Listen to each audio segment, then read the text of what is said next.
के व्यवसाय के ऊपर सीधा कुठाराघात है और वकीलों का व्यवसाय पूरी तरीके से बंद करने का एक शुरुआत है, जो कि सरकार की मंशा लगती है। पेपरलेस रजिस्ट्री के साथ साथ जिस प्रकार से मुकदमों के बढ़ने की संभावना, फ्रॉड होने की संभावना बहुत ज़्यादा है। दूसरी तरफ यदि अधिवक्ताओं का जो कार्यों की श्रेणी में ये कार्य आता है उसको हटा दिया जाएगा यदि, तो मुझे लगता है कि वकील एक रोज़ कुआं खोद के और रोज़ कमाने वाले व्यवसाय से हम लोग जुड़े हुए हैं। बहुत सारे हजारों की मात्रा में यदि आप पूरे प्रदेश में देखेंगे तो हजारों की मात्रा में लोगों के परिवार वकीलों के जुड़े हुए हैं, इस व्यवसाय से जुड़े हुए हैं। तो कोई भी कार्य सरकार इस प्रकार का नहीं कर रही जिससे रोजगार में बढ़ोतरी हो। अभी तक हमारे पढ़े लिखे इंजीनियर, MBA करे हुए लोग, डॉक्टर सारे के सारे प्रदेश में खाली घूम रहे हैं। आज इसी प्रकार से जो हमारा अधिवक्ता समाज है वो भी खाली करने की कगार पर है। पूरी तरीके से उनका रोजगार समाप्त करने की कगार पर सरकार ने खड़ा कर दिया है।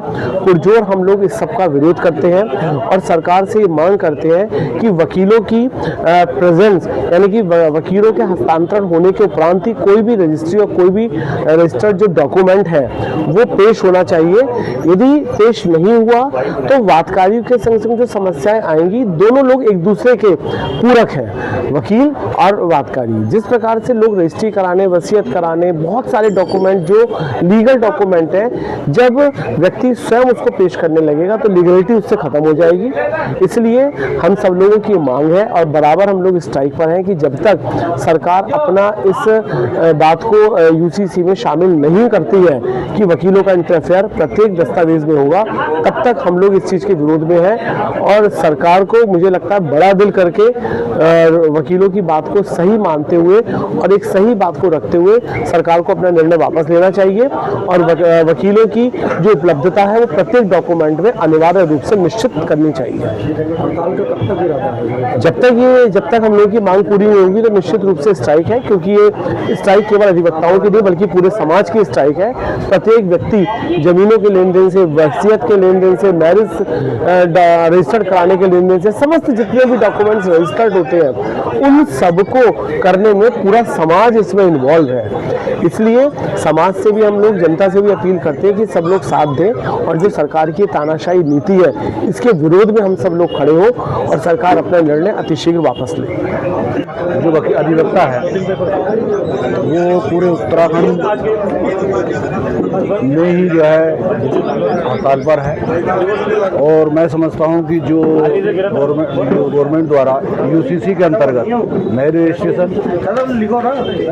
और तुम्हारा वसीयत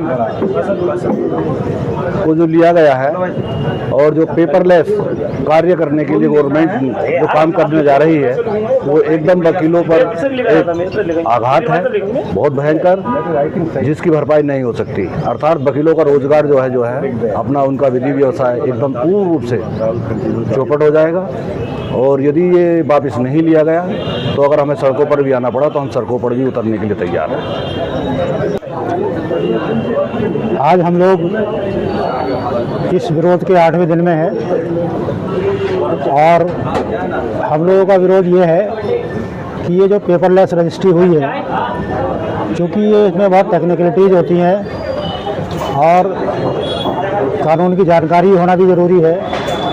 इसलिए बगैर वकील के और बगैर कातिब के अगर इस रजिस्ट्री को किया जाता है तो इसमें बहुत सारे फ्रॉड होने की संभावना है, जिससे आम जनता को भी परेशानी होगी और आपस में मुकदमाबाजी बढ़ेगी। तो हम ये चाहते हैं कि जो ऑनलाइन रजिस्ट्रेशन है इसमें वकीलों की मोहर और वकीलों का आइडेंटिफिकेशन होना ज़रूरी है, क्योंकि वकील इस विधा में पारंगत होते हैं, कानून की जानकारी भी होती है। इसलिए जो वकील रजिस्ट्री ऑनलाइन करेंगे तो उसमें संभावना फ्रॉड होने की कम होगी, बल्कि वो लोग पूरी छानबीन करने के बाद करते हैं। इसलिए पेपरलेस रजिस्ट्री में वकीलों का इन्वॉल्व होना बहुत ज़रूरी है।